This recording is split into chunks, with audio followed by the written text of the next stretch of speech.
آج کی دنیا میں سب سے پاورفل چیزیں وہ ہوتی ہیں جو شور مچائے بغیر کیے جاتے ہیں۔ ایسا ہی ایک پروجیکٹ جس کا نام ہے بیلٹ اینڈ روڈ انیشیٹو یعنی BRI، چائنا شروع کیا ہوا میگا پروجیکٹ جس کا مقصد ہے روڈ، ریلویز، پورٹس اور تمام چیزوں کو آپس میں ملک کے ساتھ اپنے بارڈر کے ساتھ کنیکٹ کرنا۔ جہاں پہلے امریکہ یا یورپ ڈومینیٹ کرتے تھے، آج چائنا اس پروجیکٹ پہ پیس پہ ڈومینیٹ کر رہا ہے۔ اٹ مینس کنسٹرکشن کے ذریعے، ڈیولپمنٹ کے ذریعے اور آپس میں ملکوں کو اپنے ساتھ جوڑنے کے ساتھ ساتھ اپنے پروجیکٹس کو اتنا آگے بڑھا رہا ہے کہ لوگ اس کے میگا پروجیکٹ سے حیران، اور یہ پروجیکٹ دنیا کے ایمبیشیس پروجیکٹ میں سے ایک کہا جا رہا ہے۔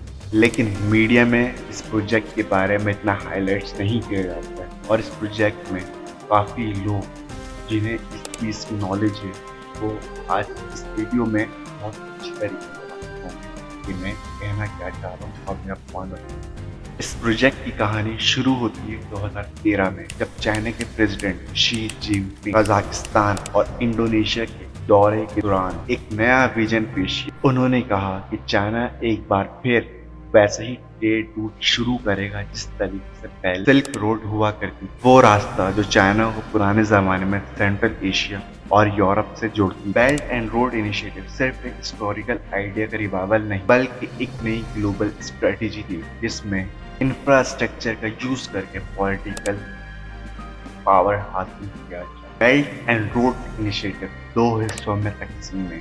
سب سے پہلے silk road economic belt and the second is میری ٹائم سلک روڈ۔ سب سے پہلے میں آپ کو بتاتا ہوں سلک روڈ بیلٹ انیشیٹو، جو لینڈ بیسڈ روٹ ہے۔ اس روٹ کے ذریعے چائنا سے سینٹرل ایشیا، رشیا اور یورپ تک ہائی ویز، پائپ لائن اور ہائی اسپیڈ ریلویز بنائی جا رہی ہے۔ یہ زمینی راستہ چائنا کی ٹریڈ کو یورپ تک لے کے جاتا ہے بنا کسی سمندری ڈیپینڈنس کے۔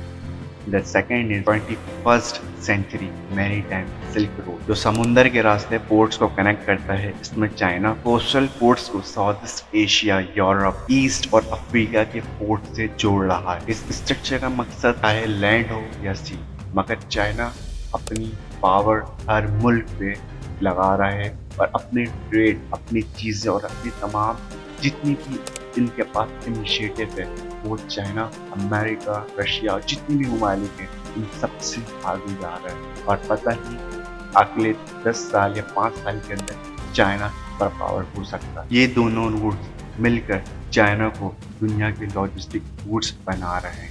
بہت سے ملک میں چائنا کے انڈر میسو BRI روٹس بن چکے ہیں، جیسے کہ پاکستان میں CPEC, China Pakistan economic corridor ایک ایسا میجر روٹس ہے جس میں پاور پلانٹس، ہائی ویز اور پورٹس بنائے گئے ہیں۔ گوادر کو چائنا کے کاشگار شہر سے جوڑا جاتا ہے۔ اسی طریقے سے سری لنکا میں ہیمبنٹوٹا پورٹ چائنا کے پیسے سے بنا، لیکن جب سری لنکا اس قرض کو ادا نہیں کر پایا، یعنی کہ سری لنکا ڈیپٹ ہو گیا، تو چائنا نے 99 سال اس پورٹ کو اپنے حوالے اپنے لیے۔